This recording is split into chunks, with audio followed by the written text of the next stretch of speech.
जिंदगी के बाद भी।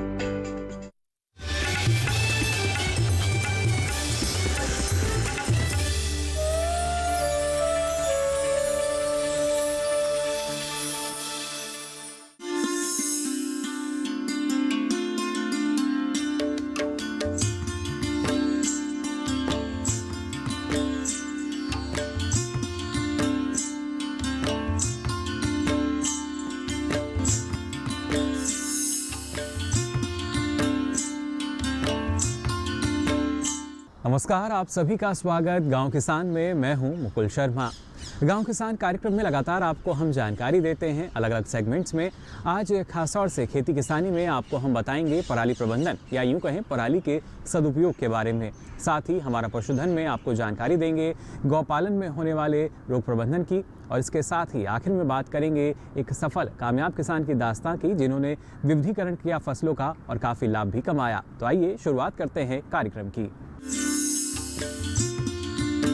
किसान बहनों भाइयों, खेती किसानी में आज आपको हम जानकारी देने जा रहे हैं पराली प्रबंधन से संबंधित। हम सभी जानते हैं पराली जो कि एक प्रमुख समस्या के तौर पर निकल कर आई थी, लेकिन ना सिर्फ किसान इसका प्रबंधन करने लगे हैं बल्कि इसका उपयोग अलग अलग तरीके से किया जा रहा है। आपको बता दें, अब किसान जो हैं इसके ज़रिए ना सिर्फ गीज़र जो है उन्होंने तैयार कर लिया है, बल्कि बायोगैस में भी इसका इस्तेमाल हम कह सकते हैं। जो तैयार की जाती है बायोगैस जिसके ज़रिए किसानों की लागत कम होती है, वो भी इससे तैयार की जा रही है। लेकिन ये क्या तकनीक है और क्या तरीका है, किस तरीके की जानकारी जो है किसानों को दी गई और कैसे किसान इसका उपयोग कर पा रहे हैं, आइए देखते हैं इस रिपोर्ट में।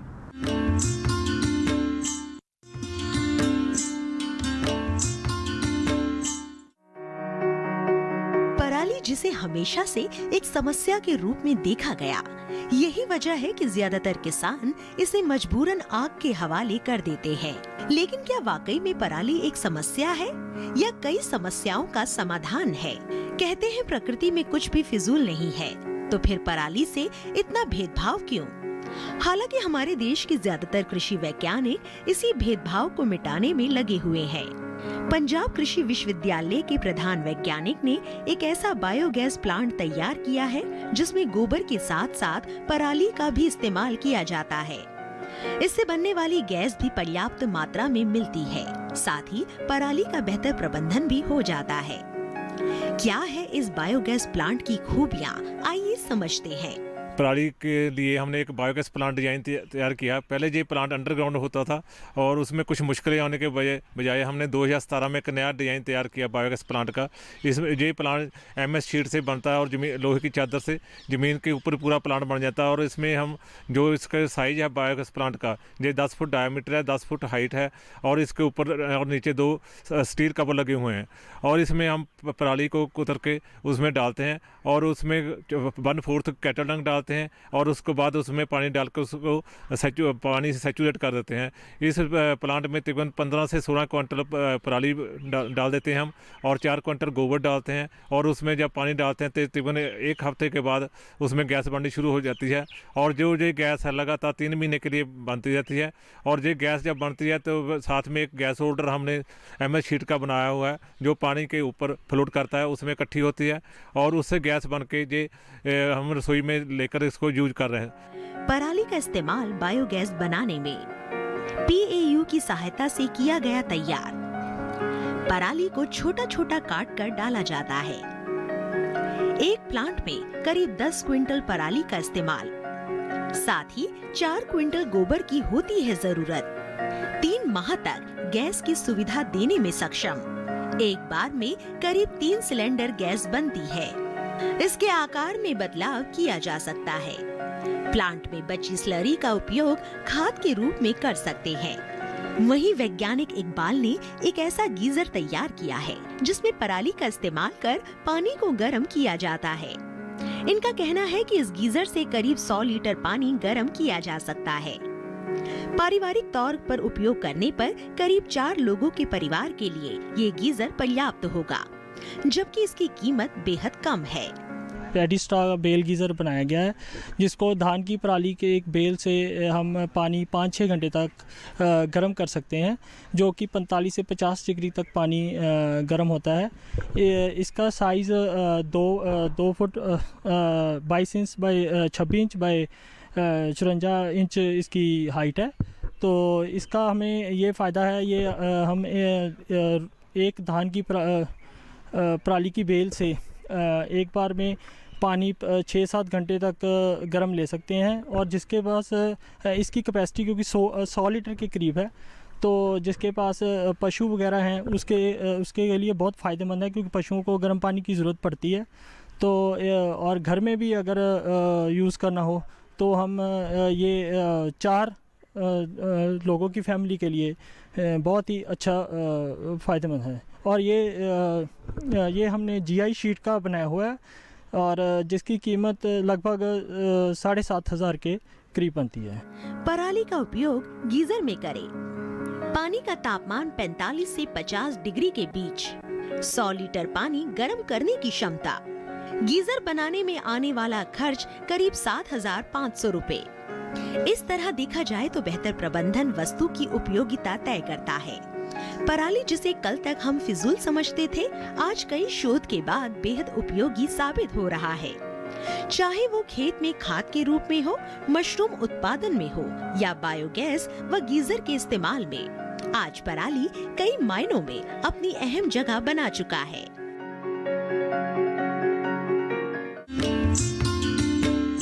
तो देखा आपने कितना उपयोग हम कर सकते हैं पराली का। इसके ज़रिए हमारी लागत भी कम होगी और हमारी आमदनी बढ़ सकेगी। फिलहाल गांव किसान में वक्त हो चला एक छोटे से ब्रेक का। ब्रेक से लौटेंगे तो बात करेंगे हमारा पशुधन में गौपालन से संबंधित। आप बने रहिए दूरदर्शन किसान पर।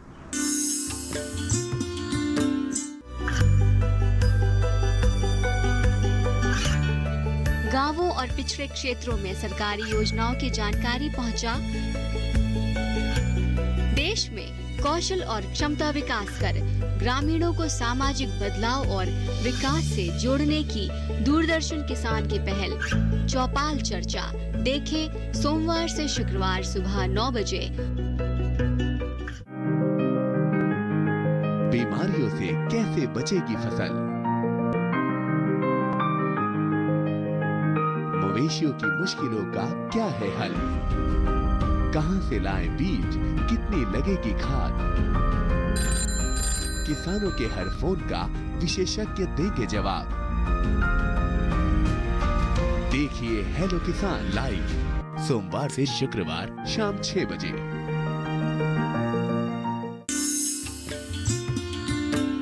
ब्रेक के बाद आप सभी का एक बार फिर स्वागत गांव किसान में।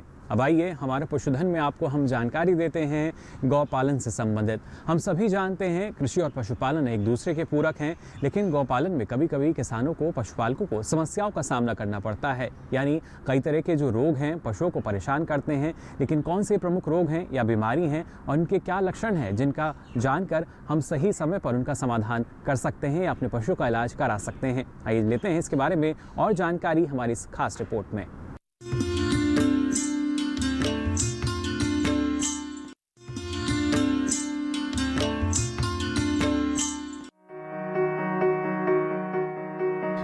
हमारे देश में खेती के साथ पशुपालन मुख्य सहायक व्यवसाय है। ज्यादातर ग्रामीण क्षेत्रों में गौपालन बेहद लोकप्रिय है, क्योंकि गायों से दूध उत्पादन तो होता ही है, साथ ही इनके गोबर से जैविक खाद भी तैयार की जाती है। इस बहुउपयोगी पशु से मुनाफा मिलता रहे, इसके लिए जरूरी है कि इनकी खास देखभाल की जाए। मौसम में होने वाले बदलाव का उत्पादन पर सीधा असर पड़ता है, इसीलिए पशुओं को सर्दी से बचाने के लिए उनके भोजन व रहन सहन पर खास ध्यान देना चाहिए। पशुओं को सर्दी से बचाने के लिए इन बातों का ध्यान रखें। पशुओं को सीधे ठंडी हवा के प्रकोप से बचाना चाहिए। आवास के द्वार पर बोरे पट्टी लटका देनी चाहिए। टीन शेड से निर्मित पशु आवास को घास फूस के छप्पर से चारों ओर से ढक देना चाहिए। यदि फर्श पक्का हो तो चारा, बाजरे की तुतड़े, धान की पराली, गन्ने की सूखी पत्ती फैला दे।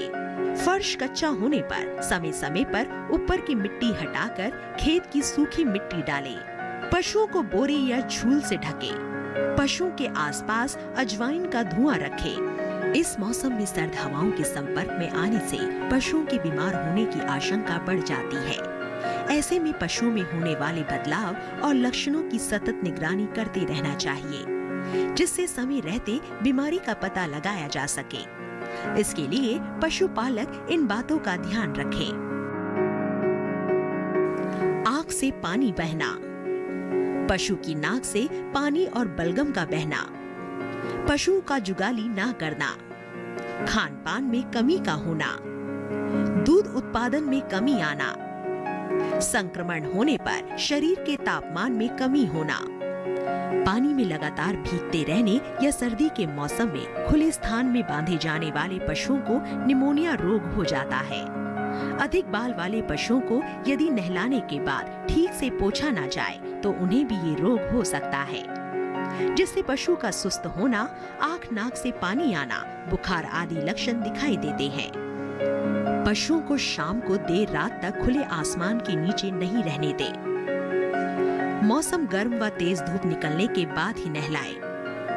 रात को सोने के स्थान पर हवा रोकने के उचित साधनों का इस्तेमाल करें। सुबह के समय बाहर निकालने से पहले पशुओं के ऊपर मोटा कपड़ा अवश्य डाल दें। दिसंबर से फरवरी माह में इस रोग का प्रकोप सबसे अधिक होता है। खुरपका व मुंह पका रोग में पशुओं के मुंह में छाले पड़ जाते हैं।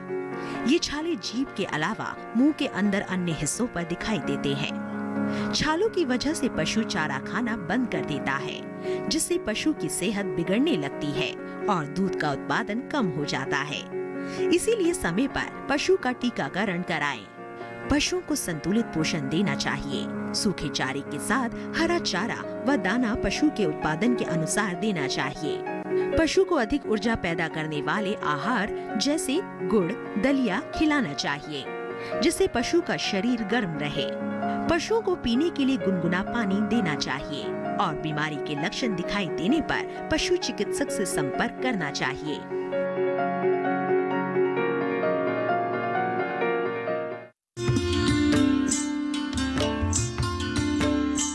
तो देखा आपने कैसे रोग प्रबंधन करके आपकी जो लागत है कम होगी और आपका जो पशु का स्वास्थ्य है वो भी बना रहेगा। लेकिन इस दौरान कई ऐसी बातें हैं जिनका ख्याल रखना होगा आपको, और इसके लिए आइए नज़र डालते हैं इस माह के पशुपालक कैलेंडर पर। कैसे आप अपने पशु को निरोगी और स्वस्थ रख सकते हैं, आइए देखते हैं। जनवरी में ध्यान देने वाली बातें। कश्मीर और हिमाचल प्रदेश में बर्फबारी का सीधा असर सर्द हवाओं व पाला पड़ने के रूप में पड़ता है, इसलिए पशुओं को शीतलहर से बचाने के आवश्यक उपाय करें। पाला पड़ने की संभावना होने पर कृत्रिम प्रकाश या गर्मी का प्रबंध अवश्य करें। कमजोर और रोगी पशुओं को बोरी की झूल बनाकर ओढ़ाएं। सर्दी से बचाने के लिए रात के समय पशुओं को छत के नीचे या घास फूस के छप्पर में बांध कर रखें। पशुओं को नम स्थान में बंद करने और धुआं आदि से गर्मी पहुंचाने की कोशिश उनके न्यूमोनिया से पीड़ित होने की संभावना को अधिक बढ़ाती है। पशुओं को पानी गुनगुना करके दें। दुधारू पशुओं को तेल और गुड़ देने से भी शरीर का तापक्रम सामान्य बनाए रखने में सहायता मिलती है। पशुपालकों को चाहिए कि अगर मुंह पका खुरपका रोग, पीपीआर, गलघोटू, फड़किया, लंगड़ा बुखार से बचाने के टीके नहीं लगवाए हैं तो अभी लगवा दें। विशेष रूप से मेमनों को फड़किया का टीका लगवाएं। तो जाना आपने किन बातों का ख्याल आपको रखना होगा इस माह की अगर बात की जाए। फिलहाल गांव किसान में यहाँ वक्त हो चला एक छोटे से ब्रेक का। आप बने रहिए दूरदर्शन किसान पर।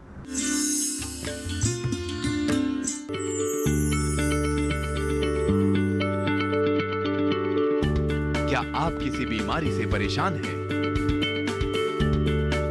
चाहते हैं डॉक्टर की सलाह? तो हम हैं आपके साथ। बताएंगे आपको जीने की राह। समस्याएं आपकी, समाधान देश के मशहूर विशेषज्ञों के। घर बैठे बात करें देश के जाने माने डॉक्टरों से। हमारे लाइव प्रोग्राम स्वस्थ किसान में हर शनिवार शाम 6 बजे से 7 बजे तक। बीमारियों से कैसे बचेगी फसल? मवेशियों की मुश्किलों का क्या है हल? कहां से लाएं बीज, कितनी लगेगी खाद? किसानों के हर फोन का विशेषज्ञ देंगे जवाब। देखिए हेलो किसान लाइव सोमवार से शुक्रवार शाम 6 बजे।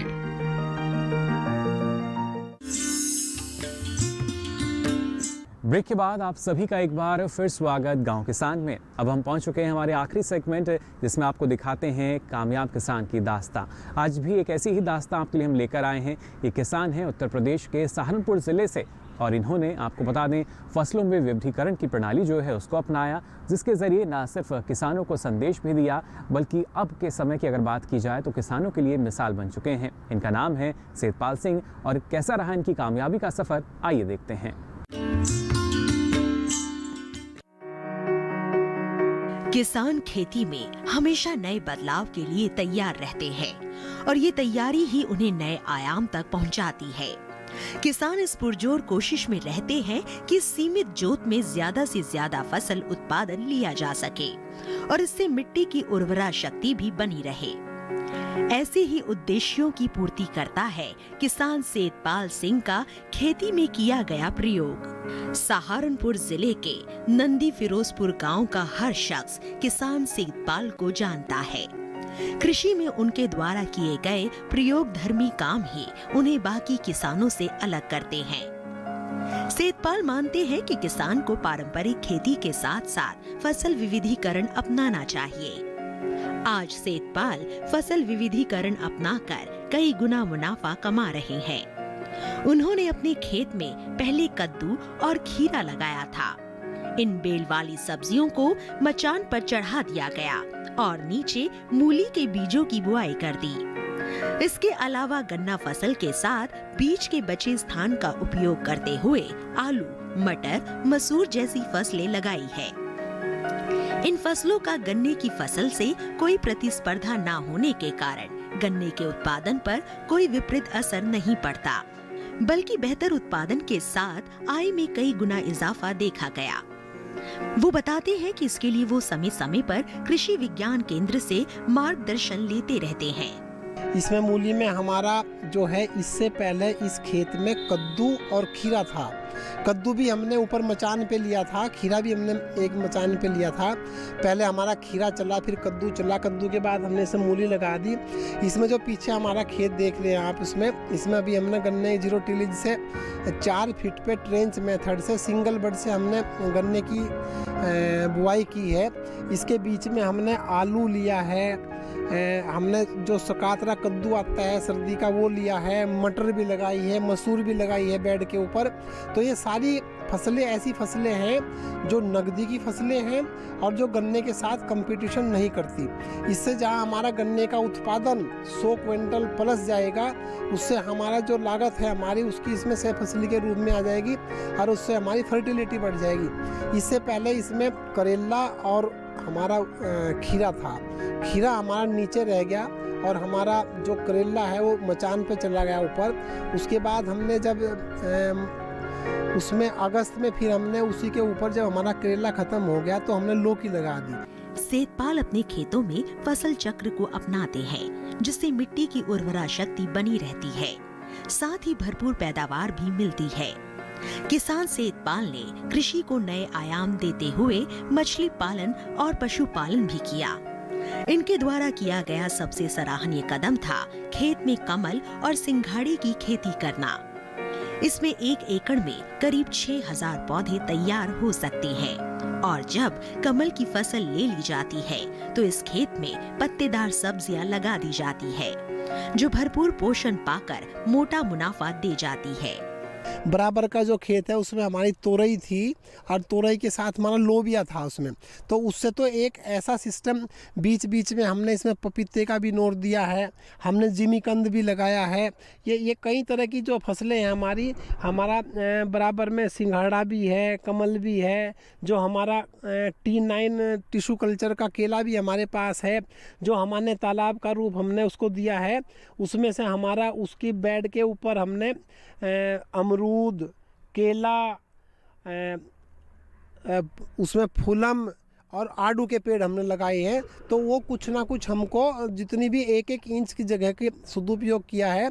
और इसके साथ में मत्स्य पालन है, पशुपालन है, तो दूध का भी चलता रहता है। तो ये इस तरीके से एक ऐसा सिस्टम हम लोगों ने ईजाद किया है और इसमें हमारा सबसे बड़ा जो सहयोग है हमारा कृषि विज्ञान केंद्र का सहयोग है, एग्रीकल्चर का सहयोग है, हॉर्टिकल्चर का सहयोग है, मत्स्य विभाग का सहयोग है और जो टेक्नोलॉजी में विशेष तौर से जो हमें सबसे ज़्यादा तकनीकी ज्ञान और हमारे खेत पर आकर के विजिट करके किसान को उत्साह दोगुना करने का जो काम करते गए हैं हमारी कृषि विज्ञान केंद्र की पूरी टीम हमारी करती है, उसकी हम बहुत आभारी हैं। इस तरह देखा जाए तो फसल विविधीकरण से कम जोत में भी बेहतर लाभ लिया जा सकता है। सेठपाल ने इन नवीन प्रयोगों को अपनाते हुए जैविक खेती का महत्व भी समझाया। यही वजह है कि उनके क्षेत्र के किसान उनकी तकनीकों को अपना रहे हैं।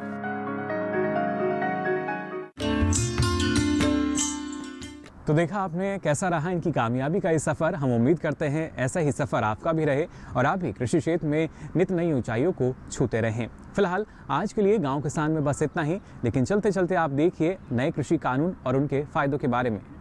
कृषि सुधार कानून 2020, कृषि उपज व्यापार और वाणिज्य संवर्धन और सुविधा अधिनियम 2020, कृषक सशक्तिकरण एवं संरक्षण, कीमत आश्वासन और कृषि सेवा पर करार अधिनियम 2020, आवश्यक वस्तु संशोधन अधिनियम 2020, पहला कृषि सुधार कानून। इसका लक्ष्य किसानों को उनकी उपज के लिए प्रतिस्पर्धा वैकल्पिक व्यापार माध्यमों से लाभकारी मूल्य उपलब्ध कराना है। इस कानून के तहत किसानों से उनकी उपज की बिक्री पर कोई सेस या फीस नहीं ली जाएगी। कृषि उपज व्यापार और वाणिज्य संवर्धन और सुविधा अधिनियम 2020 का उद्देश्य किसानों को अपनी उत्पाद notified agriculture producers marketing committee यानी तय मंडियों से बाहर बेचने की छूट देना। दूसरा कृषि सुधार कानून, इसके तहत किसानों को उनके होने वाले कृषि उत्पादों को पहले से तय दाम पर बेचने के लिए कृषि व्यवसायी फर्मों, प्रोसेसर, थोक विक्रेताओं, निर्यातकों या बड़े खुदरा विक्रेताओं के साथ अनुबंध करने का अधिकार मिलेगा। दूसरा कृषि सुधार कानून, कृषक सशक्तिकरण एवं संरक्षण, कीमत आश्वासन और कृषि सेवा पर करार अधिनियम 2020 कॉन्ट्रैक्ट फार्मिंग या अनुबंध खेती के बारे में है। अनुबंध उपज से संबंधित होगा, खेत या जमीन का कोई लेना देना नहीं होगा। इससे खेती का जोखिम कम होगा और किसानों की आय में सुधार होगा। अनुबंध फार्मिंग निजी एजेंसियों को उत्पाद खरीदने की अनुमति देगी। अनुबंध केवल उत्पाद के लिए होगा। ये बात भी स्पष्ट है कि किसान को अनुबंध में पूर्ण स्वतंत्रता रहेगी। वह अपनी इच्छा के अनुरूप दाम तय कर उपज बेचेगा। उन्हें अधिक से अधिक 3 दिन के भीतर भुगतान प्राप्त होगा। अनुबंधित किसानों को गुणवत्ता वाले बीज की आपूर्ति सुनिश्चित करना, तकनीकी सहायता और फसल स्वास्थ्य की निगरानी, ऋण की सुविधा और फसल बीमा की सुविधा उपलब्ध कराई जाएगी। कृषि क्षेत्र में शोध एवं नई तकनीक को भी बढ़ावा मिलेगा। तीसरा कृषि सुधार कानून, आवश्यक वस्तु संशोधन अधिनियम 2020। इस कानून में अनाज, दलहन, तिलहन, खाद्य तेल, प्याज, आलू को आवश्यक वस्तुओं की सूची से हटाने का प्रावधान है। इस प्रावधान से कृषि क्षेत्र में निवेश को बढ़ावा मिलेगा, कीमतों में स्थिरता आएगी, स्वस्थ प्रतिस्पर्धा भी शुरू होगी। तो आज के लिए गांव किसान में बस इतना ही। कृषि संबंधित नई जानकारी लेकर फिर होंगे हाजिर। तब तक के लिए दीजिए इजाजत। नमस्कार।